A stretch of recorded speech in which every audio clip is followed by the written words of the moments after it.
Shalom, welcome to Up Close and Personal Podcast with me Rebecca Masih and my co-host Ibu Elke Wijanarko. Shalom. From Love dari Menara Doa Jakarta.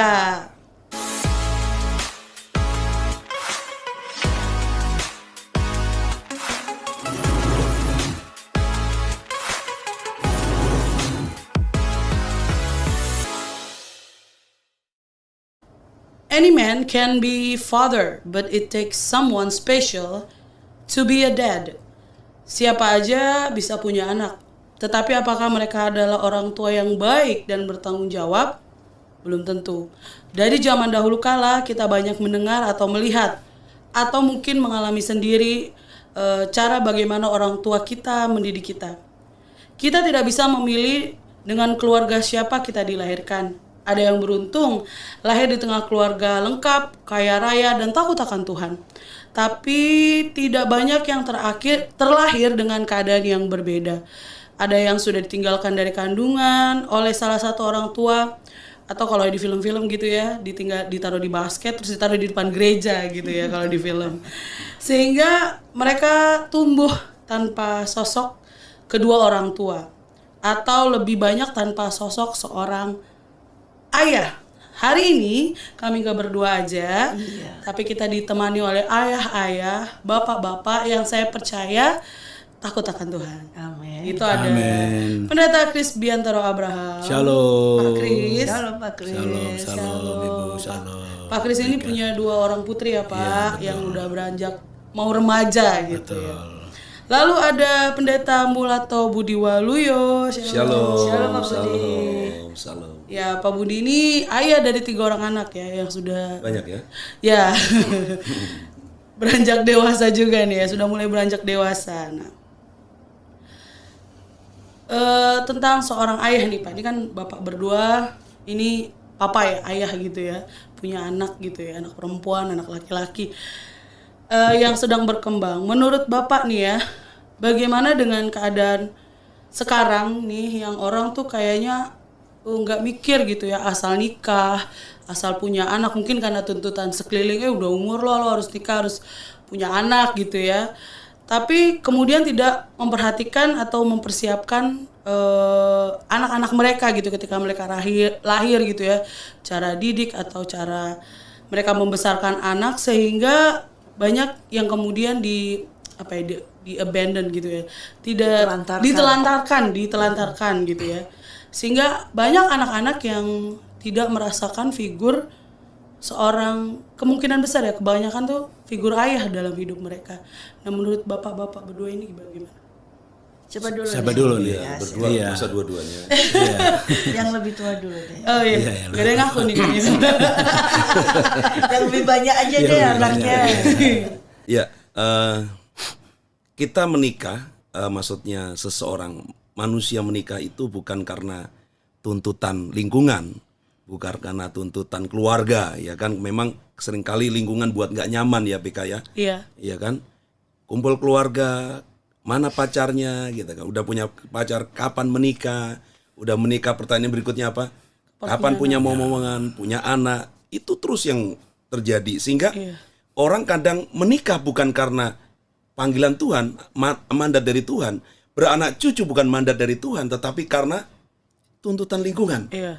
Sehingga mereka tidak mempersiapkan dengan betul sesuai dengan apa yang Tuhan mandatkan bagi manusia.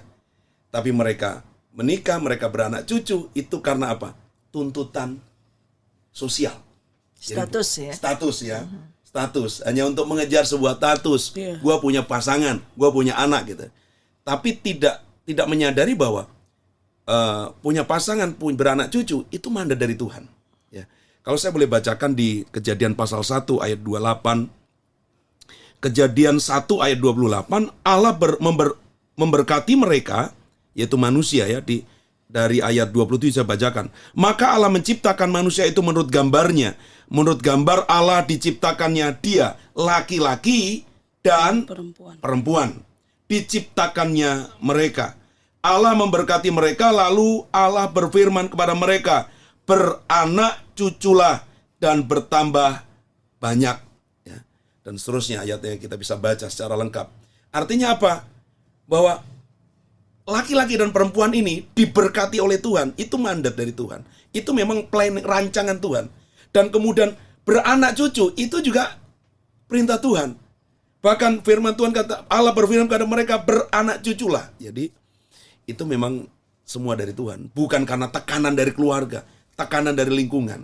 Nah, kalau kita menyadari bahwa itu perintah Tuhan, itu mandat yang Tuhan berikan kepada kita, maka kita tidak asal, ya kan? Asal ketemu namplok aja gitu ya. Asal gua perempuan, dia laki, namplok gitu ya. Pak, kan sesuai firman Tuhan, laki-laki dan perempuan. Tapi tidak hanya itu, kita bisa baca firman Tuhan secara lengkap ya. Artinya gini, Tuhan sudah memberikan guidance-nya, tuntunannya. Pasangan yang Tuhan kehendaki apa sih? Memang laki-laki dan perempuan, gendernya masih jelas. Tapi di situ kan ada seiman, sepadan, dan seterusnya. Jadi bukan sekedar karena ya namanya juga. Maaf, saya pernah ketemu orang ya, bilang, Pak boleh nggak ya saya menikah dengan beda keyakinan? Karena apa Pak? Karena dia katanya mau ngikut saya. Tapi saat ini dia beda keyakinan. Soalnya saya udah kepala sekian. Jadi saya udah pusing dengan omongan orang sana sini, keluarga, kalau ketemuan gini-gini. Boleh nggak Pak? Saya bilang, apa kata firman Tuhan? Apa kata firman Tuhan? Seiman nggak dia? Enggak sih Pak, tapi katanya dia mau Pak. Gitu kan. Saya bilang, seiman atau tidak itu standar firman Tuhan, nggak boleh digoyang, nggak boleh dirubah. Karena saya banyak ketemu kasus konseling seperti itu. Awalnya Pak, dia mau ikut iman saya, dia mau dibaptis, dia mau ke gereja. Cuman setahun Pak, setelah itu dia kembali dan seterusnya. Nah, artinya apa? Menikah, berpasangan, beranak cucu itu bukan tuntutan status sosial, tapi itu perintah Tuhan. Jadi, maka untuk kita punya pasangan dan beranak cucu atau memiliki keturunan, itu sebuah tanggung jawab. Tanggung jawab. Bukan sekedar apa status. Jadi itu tanggung jawab. Menurut saya, menikah dan beranak cucu itu sebuah tanggung jawab yang Tuhan berikan, perintahkan kepada kita. Sampai di sini dulu. Ya. Udah lengkap sih ya. Apa yang disampaikan sama Pak Budi gitu. Tadi ada istilah tuntutan sosial, orang kemudian mau menikah gitu. Kemudian setelah menikah, tapi dia tidak tahu apa yang akan terjadi ke depannya gitu ya. Adanya persoalan-persoalan di dalam rumah tangga. Sehingga ketika mereka punya keturunan, seolah-olah nih anak jadi penghalang, anak-anak jadi persoalan di dalam kehidupannya. Sehingga ada satu penyesalan di situ. Maaf ya, ada orang bilang anak sial gitu ya, gara-gara kamu jadi begini. Karena kan apalagi kalau misalnya anak itu kemudian terlahir dalam kondisi fisik yang tidak sempurna. Itu seringkali jadi apakah semacam beban persoalan dalam kehidupan keluarga gitu. Bahkan ada orang yang kemudian dalam konseling seperti menyesali gitu dengan hadirnya anak itu. Sampai-sampai kemudian dia mengambil keputusan ingin ditaruh di tempat panti asuhan atau apa gitu ya. Karena apa? Karena dia tidak mau. Jadi seperti ada penyesalan di situ. Yeah. Nah, tadi betul apa yang disampaikan Pak Budi sesuai dengan firman Tuhan, disampaikan bahwa apa sih tujuan kita sebenarnya gitu. Panggilan kita, Tuhan memanggil kita memiliki rumah tangga, bersuami atau beristri gitu ya. Kemudian setelah punya anak. Dan itu kan ada tanggung jawab yang memang harus dilakukan di tengah-tengah kehidupan keluarganya. Gitu. Maka Rasul Paulus pun di dalam Efesus pasal yang ke-6, dia juga menyinggung hal itu gitu. Supaya ketika anak-anak itu kemudian lahir di tengah-tengah keluarganya, jangan kemudian dibiarkan saja. Bahkan mendidiknya dengan cara-cara yang salah gitu ya. Di ayat yang keempat dikatakan di dalam Efesus pasal 6, dalam Efesus pasal 6 ayat yang keempat, kepada setiap bapak janganlah membuat anak-anakmu sakit hati. Ini terjemahan yang lainnya. Tetapi besarkanlah mereka dengan didikan dan nasihat sesuai dengan kemauan Tuhan. Ini penting ya. Kata kunci sesuai dengan kemauan Tuhan, bukan kemauan diri kita. Kembali lagi tadi kepada panggilan Tuhan untuk kita berkeluarga, untuk menikah. Jadi setiap anak yang lahir di tengah-tengah keluarga kita itu adalah sebuah tanggung jawab yang harus kita lakukan. Apapun yang terjadi, dan saya percaya ketika Tuhan berkenan untuk kita memiliki keturunan di tengah-tengah keluarga kita, Tuhan akan mampukan kita. Dan didiklah anak itu dengan kemauan Tuhan. Itu sih yang bisa saya sampaikan. Iya. Kita lihat gitu ya, iblis itu kan sepertinya menghancurkan konsep keluarga ya Bu. Yang tadinya dibuat laki-laki dan perempuan, lalu mereka menikah, diberkati Tuhan, sehingga bisa melahirkan keturunan-keturunan ilahi gitu ya. Tetapi akhirnya diserongkan dengan menghilangkan kebanyakan ya figur dari ayah atau papa itu. Bapak itu ya, bisa jadi ayahnya tuh pergilah gitu. Ninggalin dia gitu ya, gak bertanggung jawab, atau ada tapi abusive gitu ya, suka pukul apa segala macam, sehingga banyak anak-anak tuh yang tumbuh dengan akhirnya membenci ayah mereka gitu ya. Dan sedangkan cara kita melihat kasih Bapa di surga, ya ini ya, correct me ya kalau misalnya aku salah ya Bu. Sedangkan cara kita melihat kasih Bapa di surga adalah dengan melihat figur dari Papa kita di dunia gitu ya.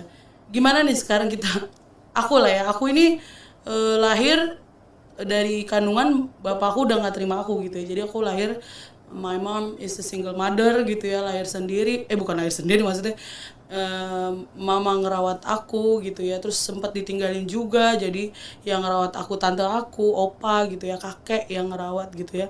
Sehingga ketika aku bilang Bapa di surga, itu kayak gimana? Aku taunya opa aku gitu ya, opa aku yang mungkin sedikit diktator karena berperang dulu, jadi A, B gitu, setiap dia pulang kabur gitu pokoknya, takut gitu, ditakuti sekali gitu ya. Gimana ya cara pandang kita nih, mungkin ada yang mengalami seperti yang aku alami gitu ya, kita memandang Bapa, sementara Bapa di dunia kita itu seperti itu. Kalau aku benar-benar absen, gak tahu, clueless gitu Bapa di surga kayak gimana ya, karena aku sendiri nggak pernah gitu ngerasain kasih dari seorang Bapak. Bahkan ketemu nggak pernah. Ya, nah itulah memang sebetulnya adalah suatu rencananya iblis, ya. Ketika melihat bahwa Bapa surgawi itu menciptakan manusia pada mulanya, ya, dan dia sudah melihat betapa Tuhan Allah Bapa itu mengasihi manusia tersebut dan menghendaki seperti yang tadi disampaikan oleh Pak Budi, untuk manusia yang diciptakan oleh Tuhan ini berkembang, beranak cucu. Itu adalah perintah daripada Tuhan dan kehendak daripada Tuhan. Ya, terus menerus berkembang. Dan melihat perintah tersebut dan dilakukan, dan ada Adam dan Hawa ada di Taman Eden. Nah, iblis itu iri hati, iblis itu merasa tidak suka, ya. Dengan demikian dia merusak, menghancurkan setiap rencana kehendak daripada Tuhan Allah Bapa dengan dia merusak terlebih dahulu. Dua orang ini dirusaknya terlebih dahulu. Ya, figurnya mereka tentang Bapa itu dirusak terlebih dahulu. Bukan ketika seperti kamu ini sudah keturunan yang berapa, tapi dari Adam dan Hawa itu mereka adalah anak-anak daripada Allah Bapa. Nah, itu sudah dirusak oleh iblis. Ya, image mereka tentang Tuhan Allah Bapa itu sudah diserongkan dengan dia memutarbalikkan perkataan perintah Tuhan, dan diputarbalikkan itu tujuannya adalah memisahkan anak-anak Tuhan ini dengan Tuhan, dengan Bapa. Adam dan Hawa dipisahkan dengan tujuannya itu. Jadi sejak awal itu memang sudah dirusak. Nah, dengan kerusakan yang disebabkan oleh iblis ini, akibatnya adalah manusia itu kehilangan figur dari Bapa itu. Manusia sudah kehilangan kerajaan itu yang sesungguhnya, yaitu kerajaan surga. Nah, dasarnya adalah di situ. Jadi dari awal iblis sudah berencana untuk menggagalkan rencana daripada Tuhan Allah Bapa, untuk rencana Allah Bapa dalam menjadikan anak-anak kerajaan. Ya, itu sudah gagal. Dengan demikian kerajaan yang diserahkan, dimandatkan kepada Adam dan Hawa itu diambil oleh mereka, sehingga mereka ini bukan menjadi anak-anak Allah lagi, Ya, mereka sudah menjadi anak-anaknya iblis karena mereka mengikuti segala sesuatu. Jadi image tentang Bapa itu sudah hilang sejak awal. Nah, untuk mengembalikan itu sebetulnya bukan hanya sekedar image tentang Bapa, tetapi hal kerajaan itu sendiri sudah hilang. Nah, hilangnya image Bapa ini sangat berhubungan dengan hilangnya kerajaan. Jadi kalau BK, seperti contoh BK ya, mungkin ada yang lain-lain juga seperti itu, dengan tidak adanya, tadi katakan BK, absennya figur ayah. Sebetulnya yang absen itu adalah tidak adanya kerajaan Allah. Nah, itu yang terlebih dahulu diambil oleh iblis itu. Nah, untuk bisa kembali seperti itu, makanya waktu itu bingung. Tetapi ada banyak juga mungkin dari orang-orang lain yang mengalami walaupun ayahnya tidak ada, ya, tapi kemudian mungkin dari pihak ibu atau saudara, ya, yang sudah mengerti dan mereka memahami bahwa mereka sudah masuk kembali ke dalam kerajaan Allah. Nah, ini tentunya bisa memberikan suatu pemahaman, pengajaran, pendidikan atau perlakuan yang berkata bahwa sekalipun kamu tidak memiliki Bapa secara biologis, kamu tidak bisa melihatnya, tapi bukan berarti kamu lahir dari seorang ibu saja. Ada nih bapaknya seperti ini, tetapi diceritakan dengan gamblang seperti itu, dengan terbuka. Tetapi kamu ada itu karena kehendak. Nah, seperti yang kembali lagi ke yang disampaikan Mbak Budi. Adanya anak ini karena kehendak daripada Tuhan Allah Bapa, yaitu apa? Kingdom, kerajaan itu. Nah, itu dikembalikan. Nah, itu memang ada yang seperti itu, ada yang mengalami seperti BK, tidak ada pengajaran atau pemahaman yang seperti itu, ya. Tetapi itu bisa berkembang selanjutnya BK, yaitu dengan seperti terbukti bahwa pada saat itu walaupun tidak ada yang memberitahukan kepada kamu tentang kerajaan surga, Bapa surgawi, memang mungkin ada, tapi lama-lama kan kamu dikenalkan tentang Tuhan Yesus, ya, mengalami perkenalan dengan Tuhan Yesus, perjumpaan dengan Tuhan, dan sejalan dengan waktu kamu mulai berkembang dan mengenal Tuhan lebih dalam lagi, sehingga kamu tahu bahwa ternyata yang seperti Pak Budi sampaikan, bahwa sejak awal kehendak Tuhan Allah Bapa adalah menjadikan kita anak-anaknya Dia, ya, anak-anak kerajaan, dengan dijadikan dua anak dulu, Adam dan Hawa, kemudian mereka harus beranak cucu, sehingga sampailah kepada kita semua, tetap semuanya adalah anak-anak kerajaan, anak-anak daripada Tuhan. Jadi sebetulnya memang untuk bisa memahami hal tersebut, tidak saja hanya bergantung kepada figur daripada seorang ayah, karena memang ya ada, kita ada karena harus ada ayah dan ibu baru terjadi kita. Tetapi yang sesungguhnya yang kehilangan adalah bukan hanya sekedar figur seorang ayah, yang kehilangan dari BK pada saat itu adalah hilangnya kerajaan surga itu. Dan bila kamu sudah kembali ke dalam kerajaan surga, ya, saya tidak mengatakan bahwa ayah sudah tidak engkau butuhkan lagi, tetapi kehidupanmu selanjutnya tidak bergantung kepada figur ayah tersebut, karena kamu sudah memiliki figur yang sesungguhnya, yaitu Bapa Raja di atas segala raja. Jadi even mungkin Bapa itu, figur dari ayah itu ada, tetapi tidak masuk di dalam kehidupanmu selanjutnya, itu tidak mengganggu kehidupanmu ke depannya. Bisa mengerti? Tapi kamu memahami memang kehadiran kita, keadaan kita berasal dari ayah dan ibu, ya. Kalaupun di dalam sepanjang kehidupanmu ayah ini tidak hadir dalam kehidupanmu, itu tidak mempengaruhi siapakah engkau. Nah, tidak mempengaruhi siapakah kamu sesungguhnya, bahwa kamu adalah anak-anak kerajaan itu. Ya, seperti itu. Nah, itu melalui proses, ya seperti itu. Harusnya ada yang memberitahukan. Tetapi bila tidak, saya percaya Tuhan Allah Bapa itu, karena Dia juga punya kehendak waktu kamu ada. Dia ada. Waktu kamu hadir di dalam kandungan ibumu, itu bukan hanya kehendak dari orang tuamu pada saat itu, tapi termasuk kehendak daripada Tuhan.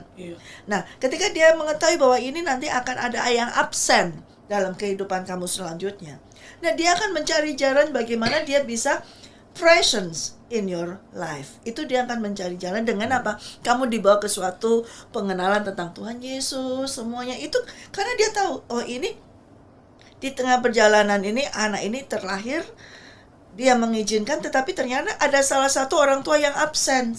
Nah, dia tahu itu. Nah, disitulah dia akan presence in your life. Dia akan hadir dalam kehidupanmu in any ways. Ya, dengan cara apapun dia hadir. Seperti kamu katakan lagi, kamu melihat dari seorang opa. Itu caranya Tuhan untuk membuat dia itu present. I am here. Aku ada. Jadi kamu ada bukan karena kesalahan, bukan hanya kecelakaan, tapi karena kehendakku. Aku hadir gitu. Jadi in any ways pada saat itu mungkin BK tidak bisa memahaminya, tidak bisa melihat oh itu baik dan positif. Tetapi itulah Tuhan tuh hadir dengan caranya dia in his mysterious ways gitu ya, dengan caranya dia yang misterius. Karena dia tahu ada yang absen, tapi aku harus hadir dalam kehidupan BK dari kecil. Lewat siapa? Dia tidak bisa langsung brong turun. Oh, lewat siapa yang dekat situ? Opa. Nah, seperti itu. Nanti dari ini banyak. Itu bukan berarti kamu terlepas daripada kehendak Tuhan. Justru kamu berada dalam kehendak dia, sehingga dia hadirkan seorang opa kepada kamu. Dengan di situ dia sedikit membimbing kamu, mengenalkan. Nah, seperti itu. Jadi sebetulnya Tuhan tidak pernah membiarkan setiap orang pun sendiri. Seperti kata Tuhan, aku tidak akan pernah membiarkan kamu yatim piatu. Itu betul sekali. Di dalam kehidupan kita tidak akan pernah dibiarkan seperti itu. Dia akan mencari jalan bagaimana dia bisa hadir di dalam kehidupan setiap orang yang sudah masuk dalam kehendak dia. Gitu. Nah, gimana nih Pak menurut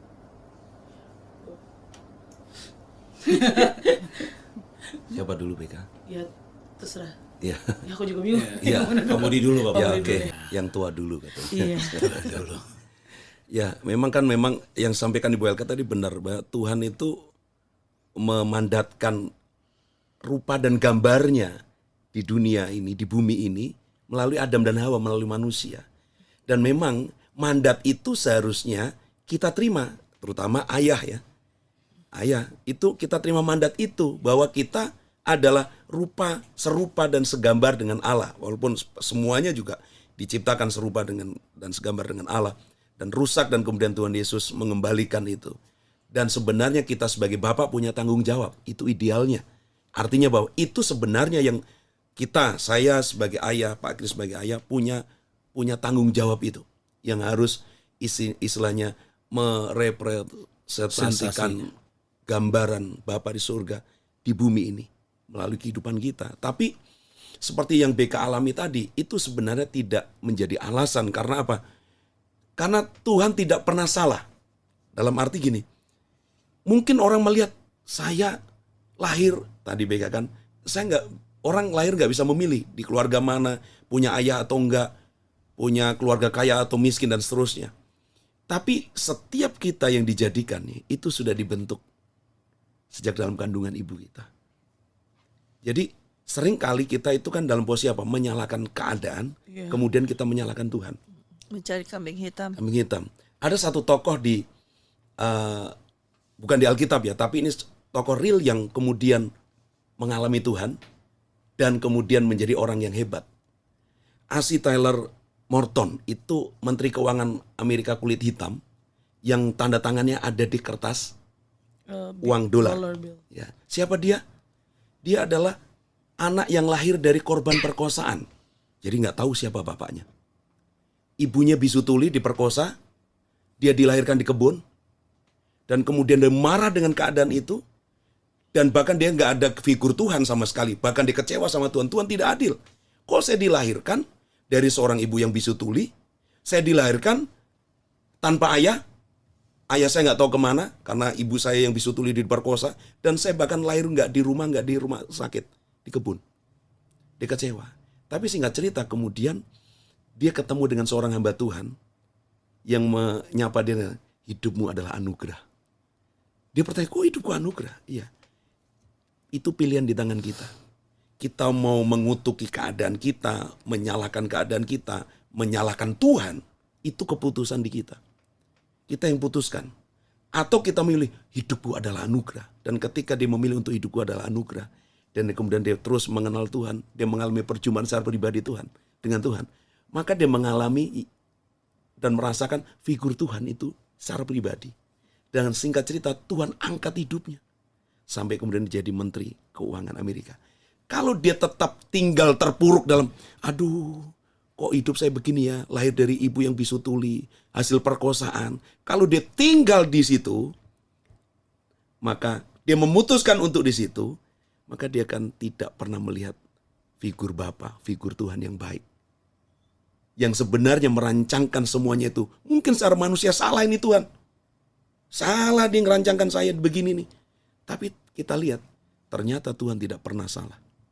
Tergantung respon kita. Tergantung respon berarti. Betul, keputusan kita. Memang tadi saya katakan, saya sebagai ayah terutama ya, saya punya mandat, tanggung jawab di hari Tuhan untuk saya menghadirkan kasih Bapa ke anak-anak saya. Tapi kalau itu kemudian tidak ditemukan oleh anak-anak, yang tadi seperti kasusnya BK, seperti si Tyler Martin, itu kemudian kita harus ambil keputusan. Tentunya Tuhan akan mengirimkan, tadi Bu Elka bilang, ketemu dengan ada figur Opa, ketemu dengan orang-orang yang kemudian membawa BK mengenal kasih Kristus yang sesungguhnya, walaupun tidak ada figur. Tapi akhirnya kan BK mengenal kasih Kristus kan, tanpa figur manusia di dunia ini ya. Tapi artinya apa? Tuhan nggak pernah salah. Mungkin BK pernah mengalami bahwa kecewa ya, dalam keadaan kok gini sih, kok nggak kayak si itu, nggak kayak si itu. Tetapi saya bersyukur Tuhan tidak pernah salah. Amin. Ya, luar biasa. Ya. Dari Pak Budi udah luar biasa. Iya, saya pernah mengalami hal yang bukan sama sih ya, tapi hampir mirip ya. Orang tua saya, papa saya masih ada gitu, bapak saya masih ada. Cuman waktu itu kondisi keluarga, artinya kehadiran bapak saya itu tidak setiap hari ada di rumah. Artinya karena bekerja gitu ya, pulangnya itu bisa hampir ya paling pendek itu biasa singkat itu paling 3 bulan gitu ya. Kerja di Jakarta sih memang. Nah, yang ada itu di rumah hanya ibu saya. Sebenarnya saya butuh juga figur seorang ayah gitu setiap hari di rumah. Nah, kita ketemunya sama ibu saya. Tapi kan ibu saya itu tentu cara mendidiknya atau powernya tidak sama seperti figur seorang ayah gitu ya. Tapi tadi itu kebaikan Tuhan itu memang luar biasa. Ketika saya punya teman, kemudian teman saya punya papanya di rumah setiap hari dan papanya itu baik gitu ya, baik. Setiap saya punya teman itu bapaknya baik-baik sama saya gitu ya, artinya. Dan bukan saya mau membandingkan, tapi paling tidak saya mendapatkan sesuatu di situ. Figur seorang bapak gitu ya, yang bisa saya dapatkan dari orang tua teman-teman gitu ya. Saya ingin menghubungkan tadi kehadiran Tuhan itu gitu. Kehadiran Tuhan itu tadi bisa melalui siapa saja untuk menjadikan figur seorang ayah di tengah-tengah kita yang kehilangan dalam ya kayak misalnya kasus tadi ke BK gitu ya. Nah, kayak saya pun begitu. Sebenarnya saya kan juga membutuhkan figur seorang ayah setiap hari di rumah saya gitu ya. Yang ada hanya ibu gitu. Kakak saya sekolahnya di luar kota. Jadi saya bersyukur gitu ya mendapatkan didikan juga ajaran juga dari orang tua teman saya yang ya mereka baik gitu ya, mereka baik gitu. Nah, saya menganggapnya itu tadi kehadiran Tuhan di tengah-tengah orang tua teman saya ke saya gitu loh.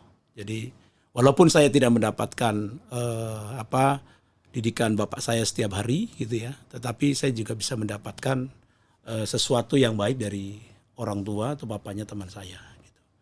Kayak misalnya, apakah ini dibenarkan saya nggak tahu ya.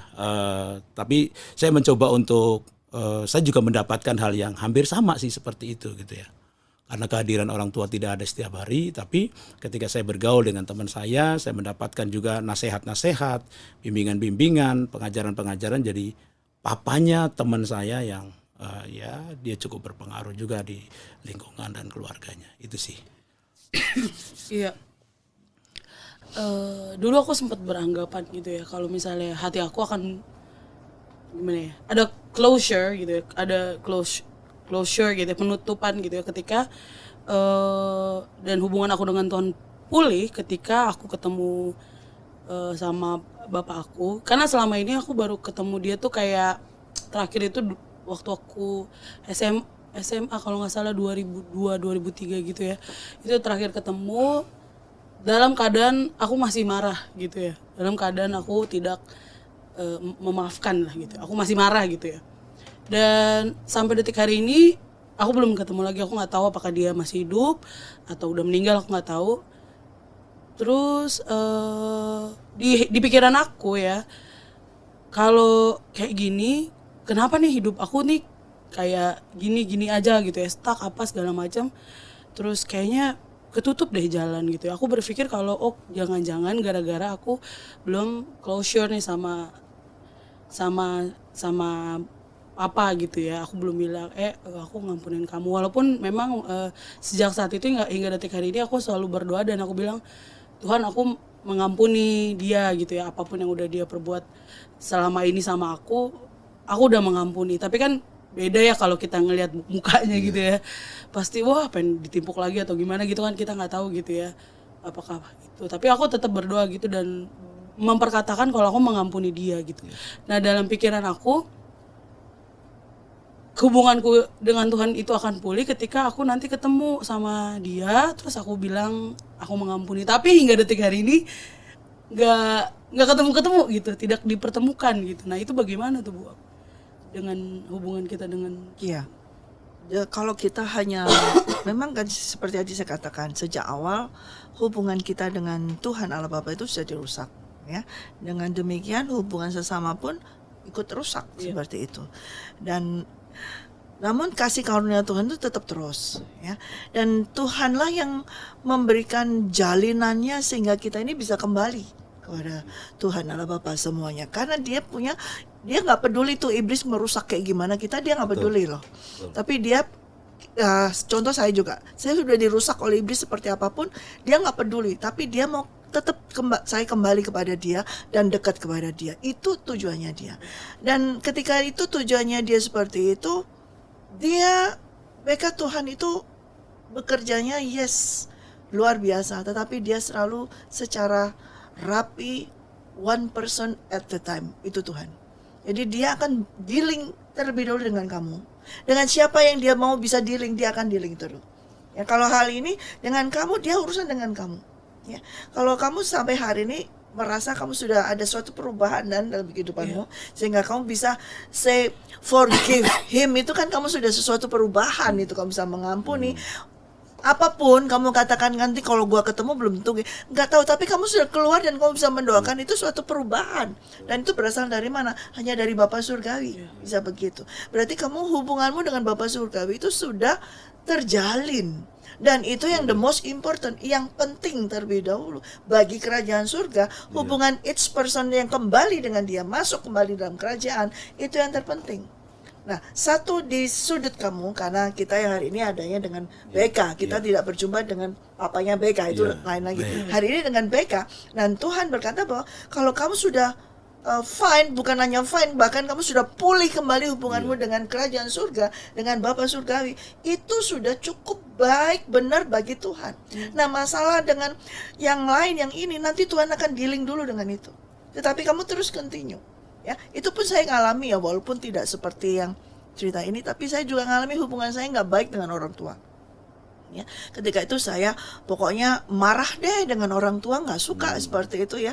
Dan suatu saat ketika Tuhan kembalikan saya ke rumah, karena saya melalang buana dan sampai minggat tuh ya, lari dari rumah segala, dipanggil pulang, dan Tuhan itu satu ini yang sampai sehari ini yang selalu saya ingat. Ya, kamu tidak akan bisa sukses atau seperti angan-angan, kita punya angan-angan untuk sukses kan, seperti itu selama kamu belum belajar sebagai seorang anak. Kamu sebagai seorang, jadi tidak ada orang belajar jadi orang tua, itu nggak ada. Setiap orang harus belajar jadi seorang anak, karena Adam dan Hawa tidak bisa belajar sebagai seorang anak. Jadi saya harus bisa belajar kamu sebagai seorang anak. Bagaimana? Seorang anak menerima apa? Orang tua, saya bilang, jadi kamu apa? Kalau kamu kayak nih, orang tua nggak bisa dipilih. Itu betul. Saya nggak bisa, aku maunya orang tua papaku yang hebat, yang gini, mamaku yang gini. Tapi ternyata nggak bisa. Jadi belajarlah kamu sebagai anaknya mereka. Dan sebagai anakku. Anak dari surga. Belajar apa? Tunduk, taat, hormat. Nah, firman Tuhan sudah berkata, hormatilah kedua orang tuamu supaya lanjut usiamu di bumi dan baik segala keadaanmu. Nah, waktu itu keadaan saya lagi gak enak. Kamu gak akan bisa, kamu usaha apapun gak bisa selama kamu tidak belajar jadi seorang anak.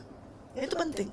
Karena banyak orang tua yang jadi orang tua sudah menikah semuanya, tapi mereka tidak belajar, tidak pernah belajar sebagai seorang anak. Makanya mereka tidak akan bisa menjadi orang tua yang baik. Kalau kita mau jadi orang yang tua yang baik, setiap orang tua harus tetap belajar sebagai anak. Oh, sudah tua, anaknya siapa? Ya punya orang tua kan pasti. Orang tua sudah nggak ada lagi anaknya. Anak Bapa Surgawi, taat kepada dia. Jadi setiap dari kita berasalnya dari apa? Anak. Kita bukan orang tua asalnya. Orang tua kita Bapa di surga. Iya kan? Semua dari anak. Jadi kita harus belajar. Nah, itu teguran Tuhan. Jadi kamu sekarang sebagai anak dari orang tua yang aku sudah desain untuk kamu, belajarlah menerima mereka, belajar mengasihi dan tunduk. Kalau kamu tunduk kepada mereka, mengasihi mereka, itu adalah bukti kamu tunduk kepadaku dan mengasihi aku. Iya, seperti itu. Ya. Jadi kita memang harus belajar bukan menjadi orang tua, tetapi menjadi anak. Ya, itu yang penting. Makanya banyak orang tua yang gagal, banyak orang tua yang nggak bisa jadi orang tua baik, karena dia tidak sebagai anak yang baik. Dia harus jadi anak yang baik. Kalau dia dipulihkan dalam hubungan dengan kerajaan surga, dia akan dididik terlebih dahulu untuk jadi anak. Setua apapun orang di dunia ini, pasti dia adalah anak. Iya. Iya.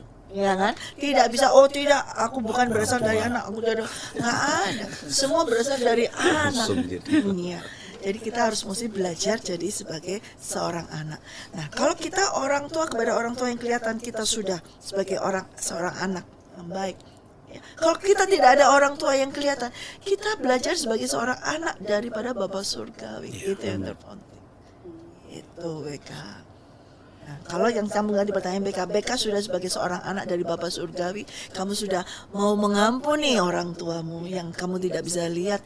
Kamu sudah di hadapan Bapa Surgawi walaupun tidak ada saksi, tapi itu ada saksi Roh Kudus. Kamu sudah berkata, aku mengampuni. Itu sudah cukup. Pada saatnya nanti kalau Bapa Surgawi itu menghendaki kamu berjumpa dengannya, itu semuanya pasti pada indah pada waktunya. Dimana kamu juga nggak langsung balang itu dengan ini marah begini, tapi kamu sudah atau lempar itu semua. Tapi kamu apa? Menerimanya, walaupun misalnya dia tetap cuek-cuek aja, kamu tetap mengasihi. Nah, itu beda di situ. Betul ya. Iya. Kadang kalau misalnya kita udah mengampuni, tapi pas ini dia ada ngelakuin kesalahan lagi, Ya, sakit lagi. luka masa lalu terbuka kembali. Iya. Jadi memang harus kita belajar menjadi seorang anak gitu. Bahkan terlebih lagi belajar dari Bapak kita, Bapak di surga. Ya. Jadi Haleluya. anak dari Bapak kita di Iya, surga. betul. Iya. Haleluya, puji Tuhan. Nah, untuk yang terakhir nih ya, ada pesan gak nih buat mungkin ada teman-teman Bapak Ibu atau saudara-saudara yang mungkin 11-12 nya sama aku gitu ya, atau mungkin lebih lagi gitu ya, ada pesan gak nih dari Bapak Pendeta berdua, Bapak-bapak, ayah-ayah? Dari yang lebih Ya, Pak Kris, Kris gantian. dulu. Mungkin ke arah bisa ke kamera atau ini. Untuk anak-anak yang tadi mengalami atau menghadapi persoalan yang seperti Sis BK gitu, tadi sudah dikasihkan solusi dari Pastor Elke Wijanarko bahwa kita harus belajar dulu jadi anak. Dan saya percaya ketika kita belajar menjadi anak dari Allah Bapa kita di sorga, maka saya percaya kondisi yang dialami seperti apa yang Sis BK alami itu akan bisa diselesaikan ya dalam pimpinan Roh Kudus tentu, karena kita sudah belajar menjadi anak yang baik, yang taat dan setia kepada Bapa di sorga. Kemudian sebagai orang tua tentu, ya sebagai orang tua ketika menghadapi hal yang seperti itu tadi, ya mengecewakan anaknya, meninggalkan putra-putrinya. Sebagai orang tua, ya kembalilah sebagai orang tua yang baik dan bereskan dulu hubunganmu dengan Tuhan, dan tentu saya percaya hubunganmu dengan keluargamu, khususnya untuk putra-putrimu, akan dimampukan oleh Roh Kudus tentu ya untuk menyelesaikannya ketika hubungan kita dengan Tuhan atau hubungan saudara dengan Tuhan itu baik. Itu yang saya sampaikan. Ya, puji Tuhan, terima kasih bagi yang ada di luar sana yang mengalami kehilangan figur orang tua, kehilangan figur ayah. Percayalah, situasi keadaanmu menurutmu boleh salah, tapi percayalah bahwa Tuhan tidak pernah salah. Rancangannya tidak pernah salah. Rancangannya tidak pernah gagal dalam hidupmu. Dia punya rancangan masa depan yang penuh dengan harapan. Dan putuskan bahwa hidupmu hari ini adalah anugerah dari Tuhan. Dan terus kenalilah Tuhan lebih lagi dan lebih lagi sampai engkau mengalami kasih Tuhan yang luar biasa itu, yang memulihkan hidupmu, yang pasti akan mengangkat hidupmu. Seperti firman Tuhan katakan dalam Yohanes 15 ayat yang ke-9. Seperti Bapa telah mengasihi aku, demikianlah juga aku telah mengasihi kamu. Tinggallah di dalam kasihku. Tuhan Yesus punya kasih yang tak terbatas. Tinggallah di dalam kasihnya. Dan alamilah kasihnya. Amin. Ibu ada mungkin? Saya sederhana saja. Bagi setiap kita semua yang pernah mengalami kepahitan oleh karena hal tidak adanya orang tua atau kepada siapa saja, ya. Karena saya juga pernah mengalami hal tersebut, ya. Jadi ketika kita terus-menerus berada di dalam kepahitan, sakit hati, maka kita tidak akan pernah bisa bertumbuh. Kita tidak akan bisa berbuah, ya. Karena itu belajarlah untuk menjadi seorang anak. Baik itu ketika kamu nggak bisa, orang tuaku jahat, bagaimana aku bisa jadi seorang anak yang baik? Oke, jangan pandang orang tuamu terlebih dahulu. Jadilah anak dari Bapa Surgawi. Bapa Surgawi yang sudah disampaikan Pak Budi, Pak Kris, bahwa begitu memiliki kasih yang luar biasa, kasih yang kekal. Nah, sampai hari ini kalau engkau ada, itu karena bukti kasih dari Bapa Surgawi. Karena itu belajarlah jadi anak kerajaan surga, di mana engkau taat dan setia. Dengan kamu bisa melihat betapa besar kasih dari Bapa itu, kamu taat kepada Bapa, dan kamu pun akan bisa melihat bapamu, ibumu yang kau lihat kayaknya kejam, kayaknya jahat, tapi kamu akan melihat kasih daripada Bapa Surgawi tersebut. Jadi belajar sebagai seorang anak, barulah kamu akan menjadi orang tua yang baik. Amin. Luar biasa. Terima kasih. Terima kasih Pak Budi. Terima kasih Pak Grace. Wow, haleluya, puji Tuhan. Sampai di sini dulu podcast kita pada hari ini. Terima kasih untuk support Bapak, Ibu, Saudara sekalian. Jangan lupa di like, subscribe, dan nyalakan lonceng dan share podcast Up Close and Personal. Be ready for He is coming. God bless you.